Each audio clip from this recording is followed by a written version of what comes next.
Hey Jeff, how are you? I'm great, man. How are you, Ben? Pretty good, pretty Did good. you, You just did you jump. shave? Did you shave for this? Yeah. You should have scheduled this a week ago. You would have seen like a worse beard than this. Worse, no. You looking like that '80s handsome. I don't know what you call it, past 5 o'clock shadow, but Yeah. Tom Selleck with a hangover. yeah, yeah. Well, it's so cool to see you. We have a lot to talk about. I think you have a new album coming out. Is that true? Yeah, it's a new album out tomorrow in the US, and wow, that's my son. I've got people that are excited about it right here. Wow, Um, number one fan, number one fan. yeah, yeah. So it's probably out.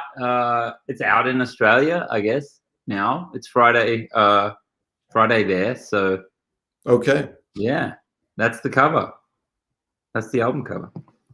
What and what is that? Is that your artwork? Is that somebody else's, a friend of yours? Yeah, it's a guy named Ben Taylor who I kind of knew from like it, the music scene where I grew up, like in the town that I grew up, which was even outside of Melbourne. If it's a place called Geelong, and yeah, he was like old friend, and I knew he'd done a bit of like art in high school and stuff, and then he just started posting his paintings on Instagram like a couple of years ago, and they're incredible. And I just said, "Hey, dude, would you mind?" Well, I actually was like, I could have used any of his paintings for my art, my album, but he did something specific for the record, which was really cool. No, it's super cool. That's like got a little like organ synth kind of thing, and like, yeah. Yeah, it's kind of based. I guess it's based on. I sent him some like just some reference photos. It's kind of based a little bit on the apartment that I was living in when I made the record, and there's some like some ideas like hinting that maybe me and my wife are expecting a baby. That's kind of the stuffed toy there on the floor, and then I guess yeah, a lot of the album was inspired by the move to California because we lived in DC before, Right. and we moved out to San Francisco, and yeah, so the coastline here, the Pacific. That's I think that's kind of what's outside the window there. It's hard to make out, but it Yeah, looks. it looks like a beach scene, a seaside apartment going Yeah, kind yeah. of vibe. So Um, that's kind of the vibe. Yeah. so this is coming out as Ben Browning. It's out tomorrow. So anybody checking it out, go pre-save, go follow Ben on all his platforms, and yeah, he has some really great music, and he's co-written two Poolside songs that are out, and we worked on the Foster the People remix together, which was a lot of Ben's handiwork because I was in Mexico. So yeah, he he did a fair amount of that. Yeah, no, it was awesome. So those are all the reasons we have Ben here today, which are there's many. So Well, yeah. I mean, you just got through everything there, Jeff. You got through the uh, poolside stuff that I've done. I've got a solo record out, so I guess we can wrap this up, all right? right, it's great chatting with Ben. Thanks, guys. No, I mean those are just the headlines. Now we're going to Yeah. get into the. The nitty gritty. So, in order, which are you actually most excited about? No, I'm just joking. Let's pray. But yeah, I guess about the Foster the People track. So that just happened recently. So I guess we'll rewind to the most immediate past. And Yeah. I got the offer when I was in Mexico to do it, and I thought it was such an awesome song. And I know your taste in music and your style, so I was like, man, this sounds like something I could hear Ben have kind of written, or at least your vibe. So I was like, fuck, I'm gonna call Ben and see if he wants to do it because we never did a remix together. So I didn't No. even I had no idea where you'd be at, and I know you're a new father, which is another big Yeah, I mean, it was the first thing that I'd done, first proper thing that I'd done that I would consider a proper thing or like a releasable thing that I'd worked on since becoming a dad, which was about a year and a half ago. So when you called me and said, do you want to work on this thing, I was like, I guess I can, like, well, I mean, the first thing was like, you just talked to me about like, what do you hear? Like, how do you hear this as a remix? You know, it's right. because the song is like, it's not really I mean, any song's remixable, I guess, but it had, you know, some really interesting sections, and it was kind of epic, kind of had a prog vibe, slightly like a stoner prog vibe, and had little elements of synth and stuff, but it wasn't obvious how it could sort of, how you could translate it into like a more of a poolside groove. So yeah, I mean, and you were in Mexico and you had like, you didn't even have a laptop. I think you had your phone there or something. I specifically didn't bring a laptop knowing I would get an offer. Yeah. And I didn't want to be tempted to do it. Yeah. So of course, you know, I get an offer and I get tempted to do it. But anyways, yeah, you're right. Yeah. So I think the first thing I did was just like try to like sketch out how I thought like a poolside groove could go with that song. And, you know, I found, you know, half an hour where I wasn't changing my son's diaper or doing whatever else I have to do around here. And then and just yeah, I remember just like playing bass. Like I didn't even get my bass out of the garage. I think I just had like a Strat, and I just put like a pitch shifter on it or something to like my bass. And I sent it to you. I was just like, I didn't have the stems or anything. I think I even did a scratch vocal. I just said, I think this is kind of maybe how it could work. And then you were kind of like, yeah, that's what I was thinking basically. And we just took it from there, which was cool.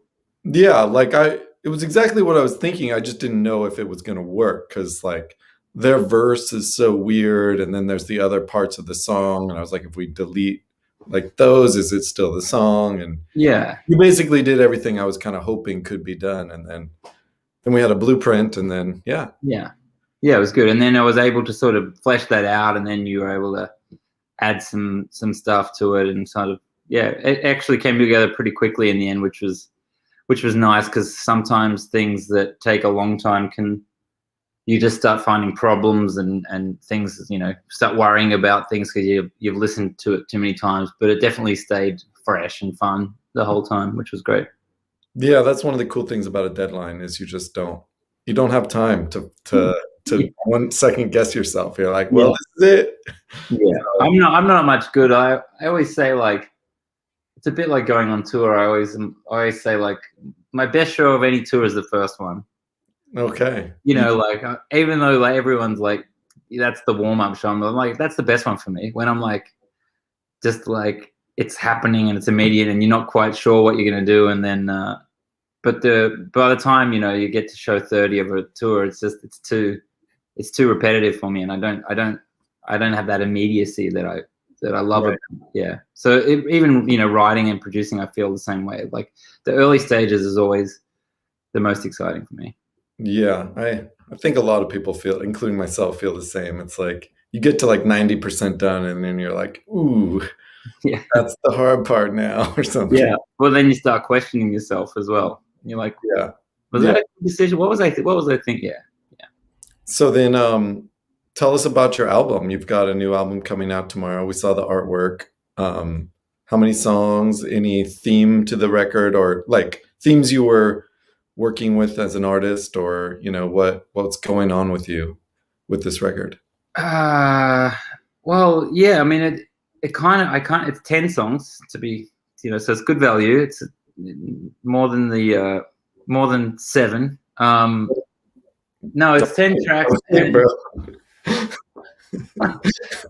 Actually, so I mean, to be honest, it really flowed out of the sessions for the Poolside album and the songs we were working on, because even before we started writing for the last Poolside record, I hadn't been writing, and I was in that mode, and then you got me back into it basically, and I was like, damn, if I can write a few tunes for Jeff, maybe I can write a few for myself, and things just started flowing, and you know, it often works that way for me, where I have a really long quiet periods where I'm not really motivated to write or finish things. You know, I've got a lot of sketches that just don't get get finished. But yeah, a couple of years ago, I just sort of, yes, just all these songs came out of me, and I mean, I've talked about it. My wife was pregnant, and we'd had trouble with pregnancies before that, and we'd done IVF, and that was like kind of intense, just a crazy experience. I mean, more crazy for her, of course, but right. just needles and protocols and crazy schedules and calendars and just all, and really just this kind of hopeless feeling like this probably won't work. And so yeah, writing and recording this album for me was a catharsis for just escaping from that. And a lot of the themes of that paranoia of, you know, whether or not the pregnancy would work kind of came through in the music. And it's kind of, I'm kind of singing about it, although it's not probably obvious to people. But yeah. And I think one of the other things I did, I guess, I don't know what came first, but I think I wanted to like put a lot of percussion and stuff on the record. And I think I'd use some of it with you. Like I'd sort of half taught myself how to play the bongos and that. Yeah. Because I do a lot of like drum programming and stuff, but the bongos kind of made everything feel live. And so there's a lot of live percussion on it that I sort of half figured out how to play. And yeah, I don't know, it's got a more kind of organic maybe feel to it than maybe some of my previous solo releases. That's awesome. Well, I've liked all your solo stuff. I remember you sent me your last record a couple of years ago, and I was like, for whatever reason, I just expected it to be a little more kind of straightforward. And it was so, you had a lot of cool songwriting elements and a lot of that like McCartney kind of vibe. And Yeah. I was really impressed with that. And then, as you know, I love your song "I Concede." I don't think this is on the record. It was just a single, or No, it's on the record. it is okay. Yeah, I don't have that many tunes, man. Okay, well, I didn't know, but yeah, that one was really grabbed me. That was like, I listened to it. I'm probably half of your Spotify listens. I think you might be, yeah. Maybe not half, but I'm up there. I listen to it a lot. Yeah, no, I appreciate it. I think a lot of people gave me a lot of positive feedback on that tune, and it probably doesn't quite. It probably betrays the rest of the album a little bit in style. It was actually a tune that I'd written. I had the tune, I had the music for it like a couple of years before I got to sort of finishing it. It's just one of those like little grooves that any vocal I tried to put on it just sucked, and it was just like, you know, I tried a few things and it was like, nah, that's cheesy. It's just, I really liked the instrumental, but I couldn't get the vocal. And then one day, it was almost before, just before I went to mixing the album, or just like before we had our kid, I was like, I've got to put a vocal on this because I'm not gonna have time to do it once this baby's born. So the deadline again just got it out of me. Oh, well, it's really well done. It's like, I really love it. It's just creative and kind of everything I like a little jazzy, little Italo, a little daggy rock, if you will. So yeah, anyways, well done on all of that. And that, which actually kind of ties into Kinda Lovely, one of the songs we wrote for Poolside, which that one, because you were not featured on that one as an artist. No, I'm a co-writer. I'm in the background on that one. Yeah, so well, you know, we are to like tell everyone that that was a Browning jam. Well, it started out as a Ben Browning jam. To be fair to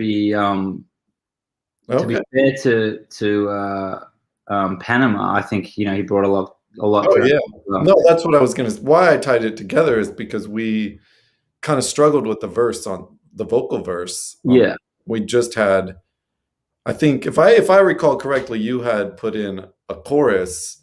Yeah, I kind of like took what you had said, like something, and made the lyrics out of it, even though they weren't exactly what you had said. Yeah, and then a little telephone going on there.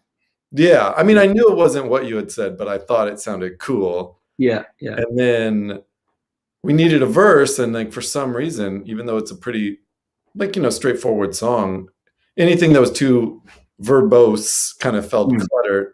So yeah, Jara really came through and kind of made it little Yeah, because I hadn't written a verse, and it was just sort of this weird. Yeah, it was almost just like a quick demo thing that we. I think you and I started with. The idea was like maybe like something based around that McCartney song "Arrow Through Me." Although I don't know. I mean, it doesn't sound anything like that. But No, but I think also like reggae. Casio. What's Yeah, that? like kind of a digital reggae disco Right. Yeah. Yeah. vibe. I Yeah. think And you were Girls like, Dream is one of the songs that has that, but yeah. kind of that, the ups on the ups with the shitty keyboard vibe. Yeah, and I think the other thing you were like, get some Casio keyboard like drum rhythms or something, and so that was the start of it. Hmm. But it was just one of those like, yes, serendipitous or just like fortunate moments where just that little chorus just sort of just happened in a few minutes, and yeah, it was like as soon as it was one of those ones that you're just like, this is good. You know, sometimes you work on something, it's very forced. Hmm. But that one, I was like, this is a good one. This is a good Yeah. one. So I was thinking that. Yeah. Me too. And then it even has a bridge, which is rare for a poolside song. Yeah, and I think did we not do that in the studio with Alex? I think we Yeah, might have. Yeah. we did. The bridge came out about with Alex in Venice Beach when Yeah. we came down to just, We just hang and write and produce. yeah, that was a very productive day if I remember. I think I flew down and in the morning and flew back in the evening, and Yeah. yeah, it was awesome. That studio of Alex's was great, and yeah, I think I felt like we got a lot done. I can't really remember, but it felt like we No, achieved a lot. we did, and I think we got a really good lunch. Juicer. Yeah. Or Girolina, is it? I've got the book over there. Whichever one at like the outdoor patio. Yeah, Fancy. it was a nice lunch though. Yeah, bougie lunch. And then also, I Feel High is you singing on a poolside track. And then, we've done a ton of remixes and have a whole big remix package, including vinyl coming for that song on 420. I Feel High, 420. I don't know if you see that synergy there, bro, but I was I was talking about the feeling of it's awesome, man. I can't believe you've gotten so much mileage out of that tune. It's amazing, but it's the first thing you and I worked on together. Yeah. And I was first few minutes, really, it felt like, if I recall. Yeah. I mean, just to let people know, I guess, I think I friend requested you on Instagram, so this can happen, and and you were just like, whoa, dude, you live in SF, like yeah. So no, I was just like, Ben Browning, like, what the fuck? He's friend requesting me, and then I was like, cool.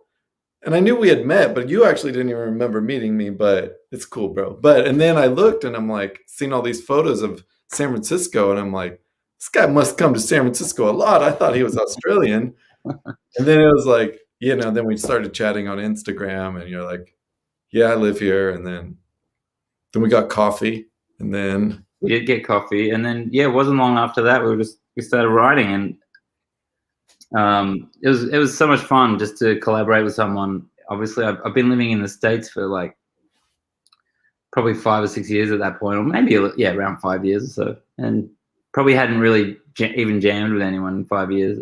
Crazy.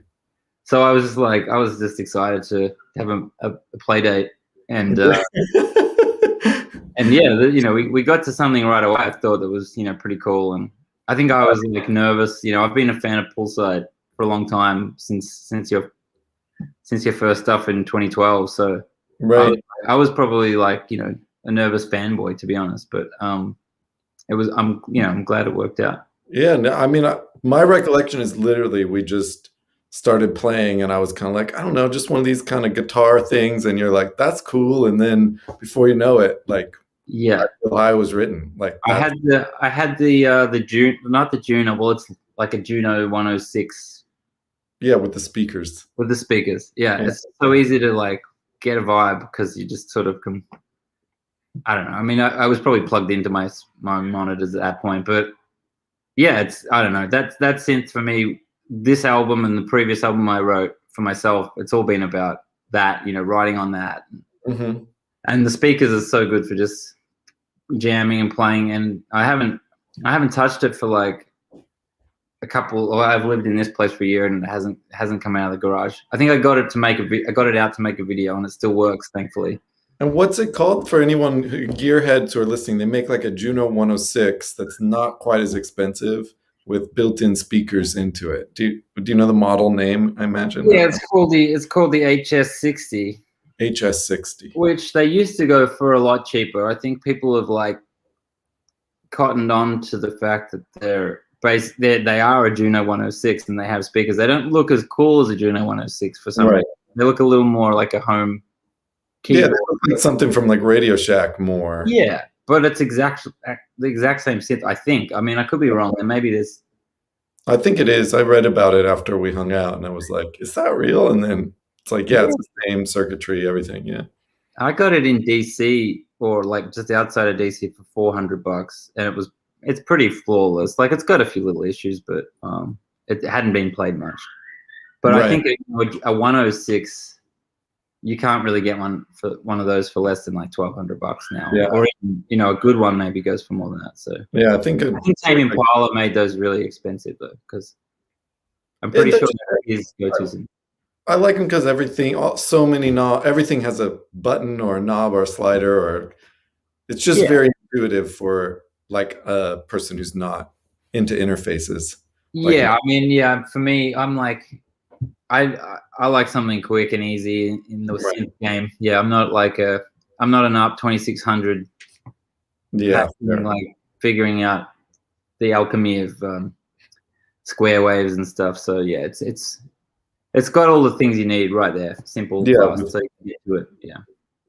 Well, let's see if anyone has any questions. Why don't you put those in the chat while Ben and I keep talking? But I guess there's what bass do you got from Beat Bop Jones? What bass you got? What bass do I got? I've got a P bass, which is like a newer American P bass, which I use for recording, and I also have a Music Master bass, I think they're called. They're like the old student basses that are the small scale. Mm-hmm. Sorry?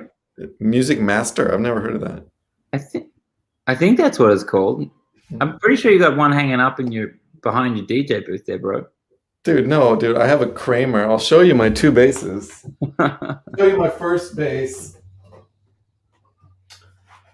So first bass, not that I ever owned, but like in a long time. This really nice. It's called a Kramer. Oh, it's good. It's kind of like a metal guitar, but it actually plays pretty nice. It has great Kramer like the Van Halen. Yeah. So I got this for $75, not even that long ago, somewhere in Highland Park, and the guy just fixed it up, so it was cool. And then Fender is nice enough to kind of hook me up with like cool discounts and stuff. So that Mustang bass is Mustang short scale. Short scale. That's like the Music Master. Yeah, almost the same.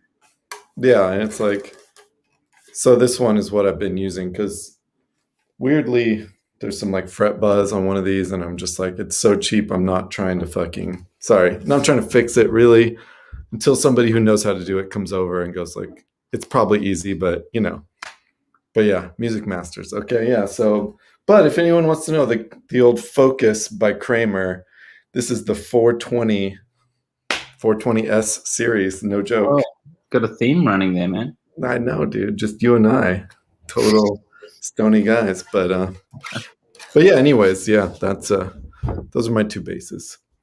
If anyone wants to see some other cool gear, will you tour the States? Will I tour the States? I mean, I don't know. I think so. We can both answer. You first, Ben. Well, as a solo artist, probably not. But Copy might tour the States, I guess, when the world becomes safe. I guess that's the word. Yeah. So yeah, and as a solo artist, I'd love to, but I don't have a band, and It seems like a hell of a lot of work right now, but we'll see. Dude, anyone want to be in Ben's band? Where's the best live music city scenes right now? I mean, there's nowhere. Yeah, it's all live streaming. But yeah, for touring, I'll answer. I'm actually playing a show next week in El Paso, Texas, on the 25th of April, Sunday. So if you're nearby and you want to see, I mean, it's not the whole, it's a DJ gig in El Paso, and I'm excited to play a show in real life, IRL.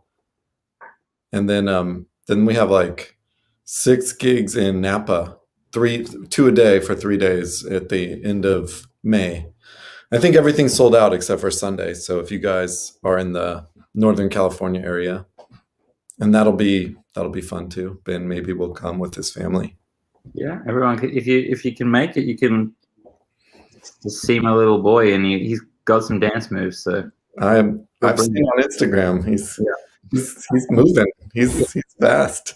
Yeah, see him running around parks and stuff. It's cool. Yeah, he sort of has one speed, which is quite fast. Yeah. I just come here to say that "Dad" is the best song I ever hear. Someone said, "Is that a song of yours, Dad?" D-A-D. Yeah, that's a song off my last album. Okay, I can't remember. Since I stopped buying vinyl, I don't remember the names of songs at all. They're just. But I can. Yeah, I don't even know the names of my own songs either. But that one I remember. That's cool. Yep. Let's see. Oh. Ben, any unsung Australian bands that you think a fan of Flying Nun Australian Jangle should check out? Yeah, that's a good. I mean, that's a Flying Nun's a good reference there. That's deep. There's a band in the chat today. There's a band that I just saw. If you don't mind me using my phone, that just got signed to Car Park Records, which is the label I think Beach House are on, and maybe Toro was on originally. It's like a DC Baltimore label. Car Park Records. Yeah. And they're called Ducks Limited or Ducks Ltd. Period. And they're from Toronto and Australia, Geelong, which is where I'm from as well. And I listened to their single, and it's very reminiscent of the Go-Betweens, I guess, a little bit, which is a jangly Aussie indie band from the 80s, kind of in the... I didn't know they were Australian. That's cool. Yeah. They were from Brisbane, I think. But yeah, Ducks Limited, just fresh off the Instagram feed from yesterday. Yeah, Ben is up on new shit. Don't sell yourself short. You're kind of up on new stuff, I feel. Yeah, I think Paul Simon's. Yeah, I'm up to his like 80s era. That's my new shit. Right, you're moving into like the Kinks 90s zone. Yeah. I actually did go down a Kinks wormhole and listen to like all the records I didn't know, and I was like, gosh, they made so many records. It's crazy. Yeah, they really did. I'm a big Kinks fan, and I don't really know their like 70s stadium rock era, which is they're all the records that you see in the record stores for like cheap. They became like this English 60s band that became like a big 70s stadium rock band in America and they sold all those records. But then they kind of went new wave in the 80s. They went a little new wave. Yeah, like that song "Come Dancing," kind of like a ska vibe to it, like yeah, like kind of madness. Yeah, it's a good point. Yeah, come on, a bit like Neil Young with his. Yeah, right. I mean, I feel like new wave's a little bit of a stretch, but it's I mean, yeah, fair enough. But I feel like they have that, like, what do you call it? I don't know, like Joe Jackson kind of madness feel to it a little bit. Yeah. Slight, maybe new wave. Kind of vibe, yeah. Well, dude, I'm excited to see you hopefully at the end of May, or write some more songs, and I'm excited to put your new record on repeat tomorrow. Yeah, please do. It's called Until We Win, and it's out on my own label. And if people love it enough, I might even press some vinyl up towards the end of the year or something. But I think there's like a bit of a crazy line at the vinyl shop to get records made. So I haven't even picked up my ticket to make my order yet. But yeah, that'll be cool. And yeah, it's awesome to talk to you, Jeff. I mean, it's been a long time since we've had a chance to actually high five. I know. It's weird. Every time I do one of these, I feel actually good. Like, it's like, oh, it's so good to see you. Like, almost, it's more of a hang than I always expect. Like, okay, I'm doing an interview. It's always a friend, but it always feels like a genuine hang, even though I'm in my studio with the light on and talking to you, looking at a screen. But it does feel better than I think it will. Yeah, it's nice. I appreciate it as well. We have like a weekly, or it's turned into like a monthly almost meeting with Cut Copy, and it's everyone getting on the phone from different parts of the world. But and we usually don't have much to talk about, seeing as there's not a lot happening. But yeah, similarly, it's like just sometimes nice just to chat to your mates and shoot the shit, because yeah, it's been as everyone knows, it's been a very strange, isolated 12 months. Yeah. More so, more for some than others, but yeah, for me, it's been particularly isolated. Yeah. I guess I have one more question for you, Ben. That it's like, do you think that being a dad makes you write different kind of music, or makes your taste in music change, or do you relate to music differently? Like, how you did in high school, it's obvious you related to music differently. Is daddom another sort of turning point? I have no kids, so that's why I'm asking. Yeah, maybe. I mean, it's more of a time thing, to be honest, where I don't have the freedom. Like, I didn't have a lot to do before I had a kid, to be honest. Right. Like, writing songs was like, I could really mess around until something good came along. Now I feel like if I have a bit of time to write something, the clock's ticking, because I'm pretty busy. But in some ways that helps me focus. As far as like themes and stuff, yeah, it's kind of inspired me in a way to do something good, to do something that he would like, maybe, or I should be proud of, proud to show him one day. But I've been kind of listening to dad music for the last 20 years anyway. So I mean, like, I think maybe I was listening to too much McCartney before I became a dad, and I started listening to like a bunch of Ringo Starr records when I became a dad. Okay. So I think like I went into another deeper level of really bad, daggy, shitty sounding rock music for a while anyway. But yeah, I mean, I've been reminiscing a little bit of like listening to Blur lately, which is a whole different thing. Like, it's just making me think of my teenage years and stuff. So I don't know. The older you get, there's a lot more of your life to mine, and you can go back into different parts of your life and stuff, and rediscover bands that I wrote Blur off when they broke up in 2003 or whatever, and hadn't listened to them for 17 years, and I was like, they were a pretty good band. Yeah. Every once in a while, like an album cut, like a non-hit comes on, and I'm like, oh, this is cool. What is this? And it's like Blur, and I'm like, whoa, I didn't know I liked them. Yeah, they tapped into some cool stuff. They kind of tapped into, anyway, we could go on forever, but yeah, there you go. So that's what dads listen to, Blur records. Okay.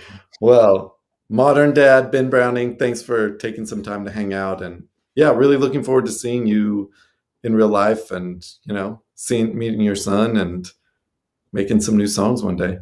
That'd be great. I'd love to do that. And yeah, stay safe until then, and hopefully see you up in Napa. And if not, we'll see each other in the studio sometime soon. Okay. Bye, Ben. See you.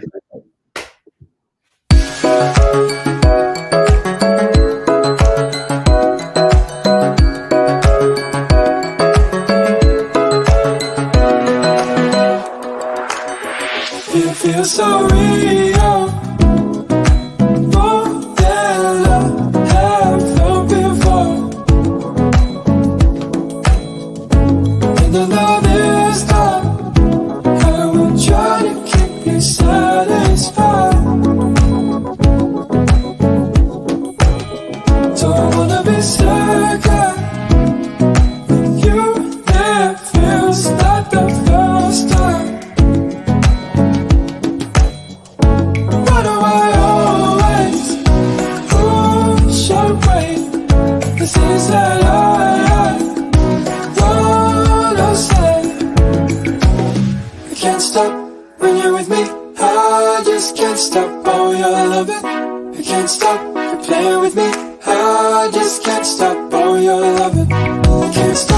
When you're with me, I just can't stop. Oh, your loving, can't stop. Playing with me, I just can't stop. Oh, your loving, can't stop your loving.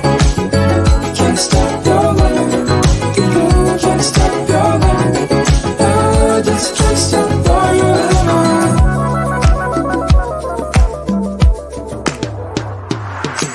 History keeps ourselves from